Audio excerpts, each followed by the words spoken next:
Praise the lord. దేవునికి స్తోత్రం. ప్రభునామంలో అందరికీ శుభములు. గత శుక్రవారం గ్లిమ్స్ ఆఫ్ గ్లోరీ అనే మా ఛానల్ నుండి కీర్తనల గ్రంథం 29వ అధ్యాయం 5 నుండి 11 వచనములు ధ్యానించుకున్నాము. నేటి వాక్య భాగం కీర్తనల గ్రంథం 30వ అధ్యాయము ఆయన కోపము నిమిషమాత్రమే అనే అంశమును ధ్యానిద్దాం. ఈ కీర్తన గృహ ప్రతిష్టాపన గానము దావీదు రచించిన కీర్తన. దావీదు జీవితంలో సంభవించిన శత్రుశ్రమల నుండి, వ్యాధి బాధల నుండి, మరణాపాయముల నుండి దేవుని సమయోచితమైన సహాయంతో తప్పింపబట్టను గూర్చి సంతోషకరమైన గృహ ప్రతిష్టాపన ఆరాధనలో దేవుడు చేసిన మేళ్లను బట్టి సాక్ష్య రూపంలో దేవునికి స్తుతి కృతజ్ఞత చెల్లిస్తూ దావీదు రచించిన కీర్తన 31. యెహోవా, నా శత్రువులను నా విషయమై సంతోషింపనీయక నీవు నన్ను ఉద్ధరించి ఉన్నావు. అందుకై నేను నిన్ను కొనియాడుచున్నాను.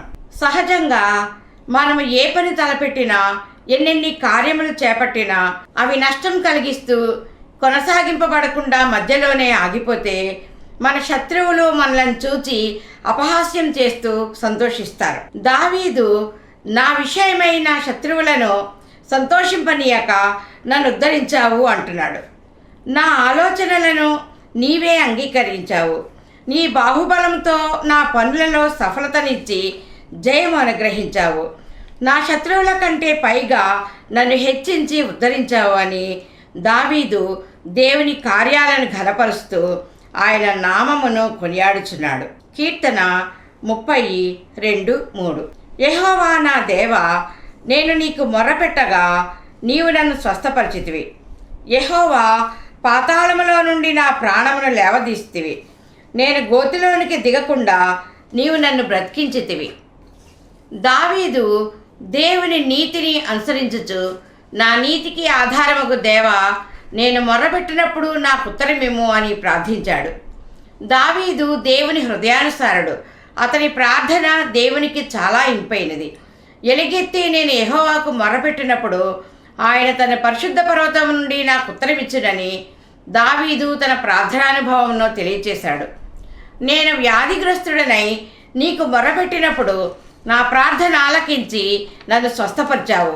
నన్ను బ్రతికించి గోతిలోకి దిగకుండా పాతాళంలో నుండి నన్ను లేవతీశావని దేవునికి స్తుతులు చెల్లిస్తున్నాడు.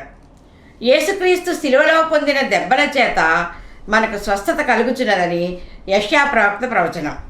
కీర్తన 34:5. యెహోవా భక్తులారా, ఆయనను కీర్తించుడి. ఆయన పరిశుద్ధమైన జ్ఞాపకార్థ నామమును బట్టి ఆయనను స్తుతించుడి. ఆయన కోపము నిమిషమాత్రముండును, ఆయన దయ ఆయుష్కాలమంతయు నిలిచెను. సాయంకాలమున ఏడ్పు వచ్చి రాత్రి ఉండినను, ఉదయమున సంతోషము కలుగును. యెహోవా నామము నిత్యము జ్ఞాపకములో ఉంచుకొని స్మరింపదగిన రోషము గల పరిశుద్ధ నామము, ఘనపరచబడి పూజింపదగిన నామము, తరతరములకు జ్ఞాపకార్థమైన నామము. నిర్గమ 20:24. నేను నా నామమును జ్ఞాపకార్థముగా ఉంచు ప్రతి స్థలములోనూ నీ యొద్దకు వచ్చి నిన్ను ఆశీర్వదించును. ఆయన నామము స్థాపింపబడి ఏర్పరచబడిన నామము. యెహోవా నామము మహిమగల భీకరమైన నామము. ఆయన నామము కీర్తించదగినది, స్తుతించదగినది. ఆయన కోపము నిమిషమే అయినా ఆయన దయ ఆయుష్కాలం అంతా నిలిచి ఉంటుంది. మనము కోపము, ఆగ్రహము, వ్యసనము విడిచిపెట్టి రాబోయే కీడు నుండి తప్పించుకోవాలి. ఆయన నిమిషమాత్రము నిన్ను విసర్జించి విముఖుడైన గొప్ప వాత్సల్యంతో నిన్ను సమకూర్చి నిత్యమైన కృపతో నీకు వాత్సల్యం చూపెదనని యెహోవా సెలవిచ్చుచున్నాడు. సాయంకాలం ఏడ్పు వచ్చినట్లు శ్రమలు, నిందలు, హింసలు సంభవించి కృంగి నలిగిన స్థితిలోనికి దిగజారిన వాటన్నిటినీ రాత్రి చీకటి వలె గతింపచేసి ఆయన బిడ్డలకు ఉదయపు వెలుగు వలె నెమ్మది, సంతోషము కలుగజేస్తాడు. కీర్తన 36:7. నేనెన్నడూ కదలనని నా క్షేమకాలమున అనుకొంటిని. యెహోవా, దయగలిగి నీవే నా పర్వతమును స్థిరపరిచితివి. నీ ముఖమును నీవు దాచుకొనినప్పుడు నేను కలత చెందితిని. దావీదు దేవుని నీతిని స్వతంత్రించుకున్నాడు. ఆయనను ఆశ్రయించి నెమ్మది క్షేమము సంపాదించుకున్నాడు. దావీదు దేవునితో అన్యోన్య సహవాసము ద్వారా పొందుకున్న నా క్షేమస్థితి నేనెన్నడూ పోగొట్టుకొనను. యెహోవా, నీవే నా ఎడల దయచూపి నా జీవితమును స్థిరపరిచావు. నిత్యము నీ ముఖదర్శనముతో నా ఆశను తీర్చుకుంటాను. కీర్తన 17:15. నేనైతే నీతిగలవాడనై నీ ముఖదర్శనం చేసేదను. నేను మేల్కొనినప్పుడు నీ స్వరూప దర్శనముతో నా ఆశను తీర్చుకుందును. నీ ముఖమును నీవు దాచుకుంటే నేను జీవించలేను ప్రభువా. కలత చెంది వ్యాకులంతో క్షీణిస్తాను. నన్ను కనికరించు దేవా. కీర్తన 143:7. యెహోవా, నా ఆత్మ క్షీణించుచున్నది, త్వరగా నాకు ఉత్తరమేమో. నేను సమాధిలోనికి దిగువారి వలె కాకుడునట్లు నీ ముఖమును నాకు మరుగు చేయకము. కీర్తన 30:8-9. యెహోవా, నీకే మొరపెట్టితిని, నా ప్రభువును బ్రతిమాలుకొంటిని. నేను గోతిలోనికి దిగిన ఎడల నా ప్రాణం వలన ఏమి లాభము? మన్ను నిన్ను స్తుతించునా? నీ సత్యమును గూర్చి అది వివరించునా? నీ సృష్టి అయిన నరులు, భూచరములు, జలచరములు అన్నీయు నీవు ఆహారమిచ్చేదవని నీ దయ కొరకు కనిపెట్టుచున్నవి. నీవు నీ ముఖమును మరుగు చేస్తే అవి కలత పడతాయి. నీవు వాటి ఊపిరి తీసివేస్తే మంటిపాలవుతాయి. నీవు ఊపిరి విడువగా అవి సృజింపబడతాయి. అట్లు నీవు భూతలమును నూతనపరచుచున్నావు. ఈ క్రమములో దావీదు, నేను సమాధిలోనికి చేరితే నా వలన ఏమి లాభము? నేను మన్నైపోతే మన్ను నిన్ను స్తుతించదు కదా. నీ సత్య సువార్తను అది వివరించదు. యెషయా 38:19. సజీవులు సజీవులే కదా నిన్ను స్తుతించుదురు. నేను సజీవంగా ఉంటే నిన్ను స్తుతించి ఘనపరుస్తాను. నీ నామమును ప్రచురపరుస్తాను. నీ ఆశ్చర్యకార్యములను, అద్భుత క్రియలను అన్యజనులలో ప్రకటిస్తాను. నీ సాక్షిగా నేను జీవిస్తానని దావీదు రూఢిపరుస్తున్నాడు. కీర్తన 30:10-12 వరకు. యెహోవా, ఆలకింపుము, నన్ను కరుణింపుము.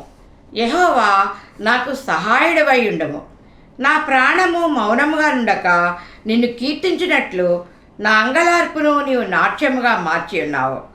నీవు నా గోనెపట్ట విడిపించి సంతోష వస్త్రము నన్ను ధరింపచేసి ఉన్నావు. యెహోవా నా దేవా, నిత్యము నేను నిన్ను స్తుతించదను. యెహోవా, నన్ను కరుణించి నా ప్రార్థన ఆలకింపము. నీవే నాకు సహాయుడవై ఉండము. కీర్తన 115:17.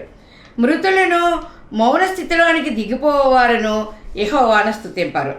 నేను నిత్యము నేను స్తుతించి కీర్తించినట్లు నా ప్రాణము మౌన స్థితిలోనికి దిగనివ్వకుండా నా అంగలార్పున నీవు వాద్య సంభ్రములతో, సంగీత నాదములతో పాటలు పాడుతూ నాట్యమాడినట్లు మార్చి ఉన్నావు. నా శ్రమలలో, మరణకరమైన పరిస్థితులలో, గోనెపట్ట అనుభవములలో నీకు మొర్రపెట్టి బ్రతిమాలుకున్నప్పుడు నీవు నా ప్రార్థన ఆలకించి నన్ను నూతనపరిచావు. మారా వంటి చేదు అనుభవముల నుండి నన్ను విడిపించి రక్షణార్థమైన ఉల్లాస వస్త్రములు, సంతోష వస్త్రములు, నీతి వస్త్రములు నన్ను ధరింపచేశావు. నిత్యము నేను నిన్ను స్తుతించి ఘనపరచుచున్నాను. నేను చావను, సజీవుడైన యెహోవా క్రియలు వివరించదునని దావీదు నిరీక్షణతో ఉన్నాడు. ప్రార్థన చేసుకుందాం.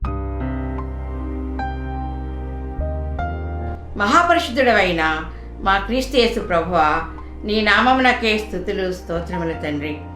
నిత్యము నీ సన్నిధి సహవాసము కొరకు నీ ముఖదర్శనం చేయాలనే తృష్ణతో దావీదు ఆశపడినట్లు మాకు అట్టి ఆశను దయచేయండి. విశ్వాసములో నిలకడ, ప్రార్థనలో పట్టుదల గ్రహించండి.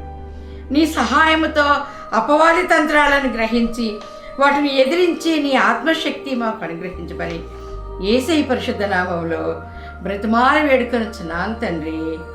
ఆమేన్. దేవుడు ఈ వాక్యమును ఫలింపజేయునుగాక. ఆమేన్. మీరు కూడా ఈ చిన్న పరిచర్యలో పాలు పొంది మేలు పొందాలని మా ఆకాంక్ష. మేలు పొందుకున్న ప్రతి ఒక్కరూ ప్రార్థన సహాయం కొరకు మాకు తెలియచేయండి. మా ఫోన్ నెంబర్ 8639839464.